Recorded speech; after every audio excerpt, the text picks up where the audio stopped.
2024ஆம் ஆண்டில் துரித வளர்ச்சி காணும் பிரித்தானிய பொருளாதாரம். வீட்டுக்கு ஒரு விமானம் வைத்திருக்கும் மக்களை கொண்ட நாடு. குரங்கு அம்மை தொற்றினால் சர்வதேச அவசர நிலை பிரகடனம். சுற்றுலா பயணிகளின் வருகை அதிகரிப்பு.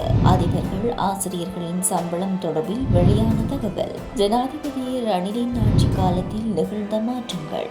7 மாத காலங்களில் கிடைக்க பெற்றுள்ள 122 மில்லியன் ரூபாய் வருமானம். கடவுச்சீட்டு பெற காத்திருப்பவர்களுக்கு வெளியான முக்கிய தகவல்.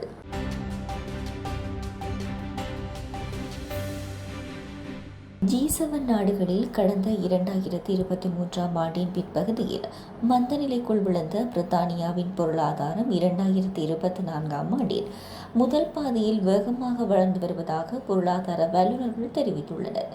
பொருளாதார வல்லுநர்களின் கணிப்புகளுக்கு ஏற்ப இந்த வருடம் ஏப்ரல் மற்றும் ஜூன் மாதங்களுக்கு இடையில் மொத்த உள்நாட்டு உற்பத்தி 0.6% அதிகரித்துள்ளது என்று தேசிய புள்ளிவிவர அலுவலகம் தெரிவித்துள்ளது.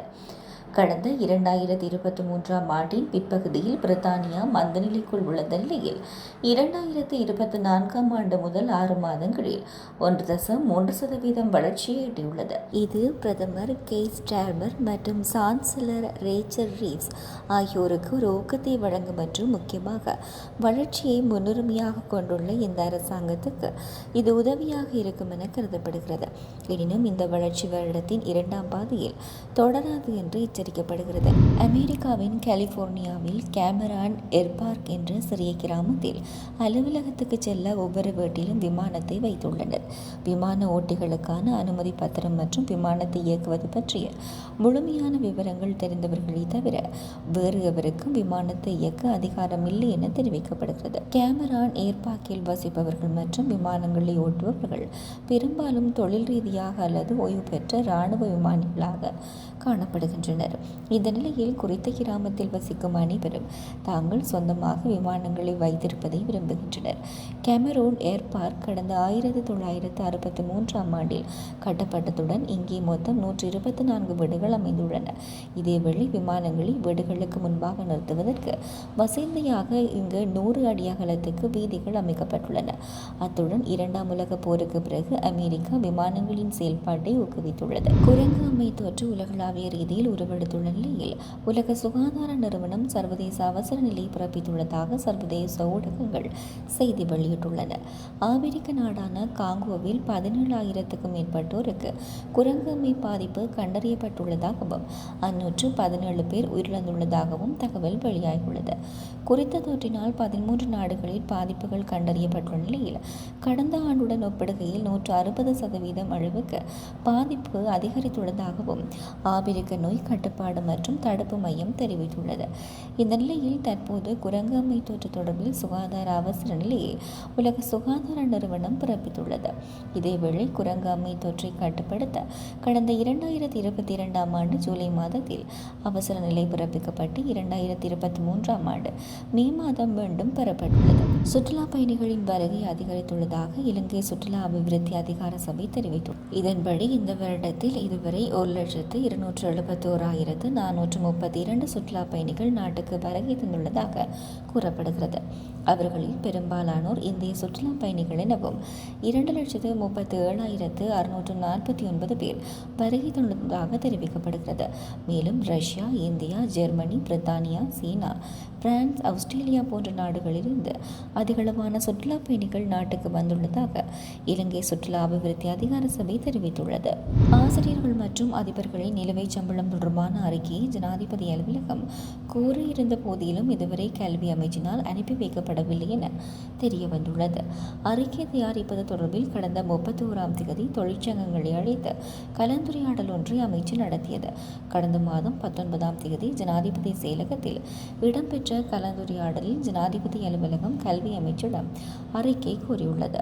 சம்பளம் வழங்கப்படாத நிலையில் ஆசிரியர்கள் மற்றும் அதிபர்கள் மேற்கொண்ட பணி பகிஷ்கரிப்பின் பின்னர் நடைபெற்ற இந்த கலந்துரையாடலில் கல்வி அமைச்சர் கலாநிதி சுசில் பிரேமஜயந்த, ஜனாதிபதியின் செயலாளர் சமநேக திலக்கநாயக்கு, கல்வி அமைச்சின் செயலாளர் திலகா ஜெயசுந்தரம் மற்றும் தொழிற்சங்க பிரதிநிதிகள் கலந்து கொண்டனர்.